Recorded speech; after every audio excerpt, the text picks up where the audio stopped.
Alright, welcome back to the New Sentinel, folks. Today we're diving into something that's been on my mind since my days in uniform, how America's defense game is changing. And let me tell you, it's not just about bigger bombs or faster jets anymore. It's about algorithms, autonomy, and well, a whole lot of AI.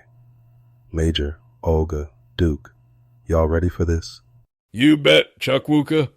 I've been following the 2025 National Defense Strategy overhaul, and it's a real pivot. America First is back in the driver's seat, and now we're talking about a $150 billion surge for AI, autonomous weapons, and homeland security. Elbridge Colby's running point as Undersecretary of Defense for Policy. That's a big deal. He's all about strategic deterrence, especially with China breathing down our necks. Yeah, and let's not forget, this ain't just theory. We're seeing real hardware out there. Israel's got the hair-up drone, flies around, finds a target, and boom, takes it out. Russia's rolling out that UR-9 tank, no driver needed. And China? They're building drone swarms, hundreds of them, working together like a pack of wolves. It's all about speed and precision now. If you're slow, you're dead. But with all this speed and precision, who's actually in control? That's what worries me. We're talking about machines making life and death decisions. There's a real risk here: mistakes, bias, and frankly, a lack of accountability. I mean, who's responsible if an AI drone hits the wrong target? The programmer, the commander, or do we just blame the algorithm? That's the million-dollar question, Olga. I remember when we first started getting new tech in the field. Drones, sensors, all that. At first, it felt like a blessing. Kept us out of harm's way, gave us better eyes on the ground. But then you start to wonder, are we handing over too much to the machines? I mean, I've seen guys trust the computer more than their own gut. Sometimes it works, sometimes not so much. It's a double-edged sword, right? AI can process battlefield data in seconds, optimize targeting, and even recommend strategies. But if you don't understand what the software is good at and what it's not, you're just mashing the red button, hoping for the best. That's not real human control. That's just rubber stamping whatever the machine spits out. Look, I get the concerns, but the reality is, if we don't push ahead, someone else will.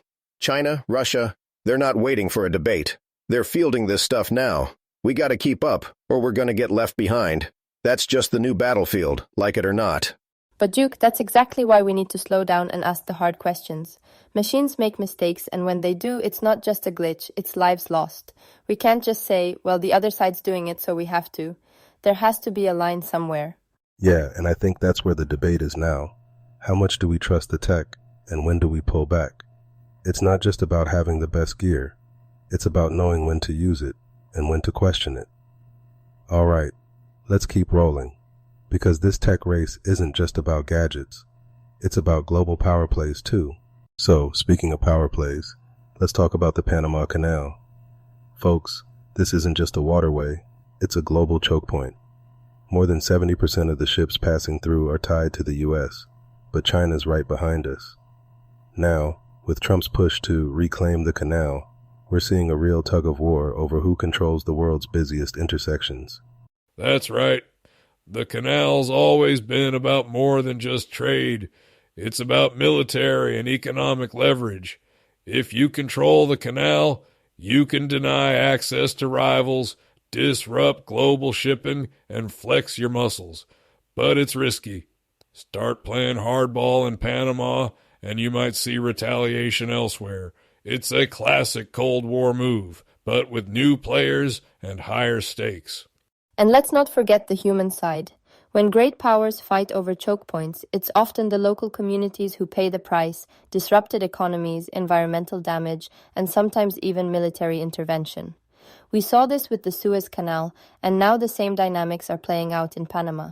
China's investing in infrastructure, the US is talking about military force. Who's really benefiting here?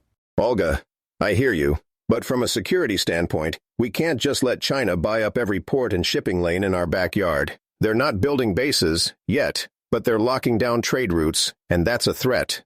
If we don't act, We're handing them the keys to the hemisphere. Sometimes you gotta show strength, not just talk about fairness. And it's not just the canal. The AUKUS pact is under review too. The US, Australia, and the UK were supposed to be building up Australia's nuclear sub-fleet to counter China in the Pacific. But now, with our own submarine production stretched thin, there's talk of delaying deliveries to Australia so we can shore up our own navy first. Major, you see this as a chess move, right? Absolutely. It's like the old Cold War naval chessboard. Every move has ripple effects. If we delay subs to Australia, we strengthen our own fleet, but we risk weakening the alliance and giving China an opening. On the other hand, if we stick to the original plan, we might be overextending ourselves. It's a tough call, and Beijing's watching every move. They'd love to see us divided or distracted. But isn't there a danger in treating allies like pawns? Australia hasn't even committed to using those subs in a conflict with China. If we pull back, we risk losing trust, not just with Australia, but with other partners who might start looking elsewhere for security guarantees. Allies gotta pull their weight too. We can't do it all. If Australia wants the hardware, they need to step up and make clear commitments. Otherwise, we focus on our own readiness.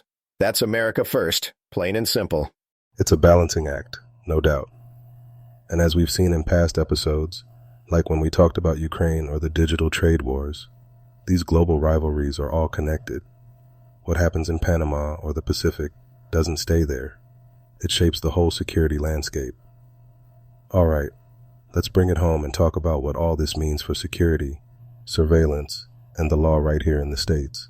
So, back on the home front, we've got this new Homeland Security Task Force in Texas.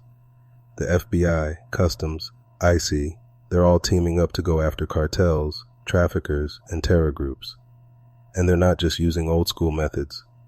We're talking advanced surveillance, AI-driven investigations, predictive policing, the whole 9 yards. That's right. Down in Houston and Corpus, they're running multi-jurisdictional ops, targeting everything from drug and weapons trafficking to human smuggling and even child exploitation. The bad guys are getting smarter, so we gotta get smarter too. AI helps us spot patterns, track networks, and move faster than ever. That's how you stay ahead of the threat. But at what cost, Duke?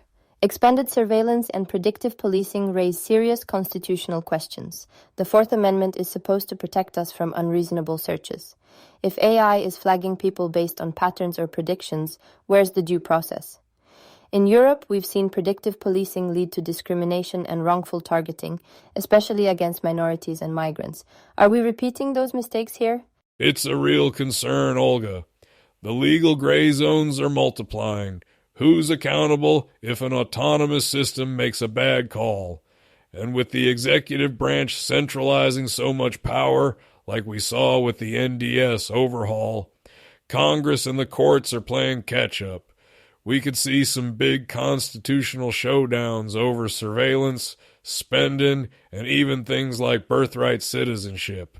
The law's struggling to keep up with the tech. I've seen both sides of this. On one hand, you want to keep the country safe, stop the cartels, stop the traffickers.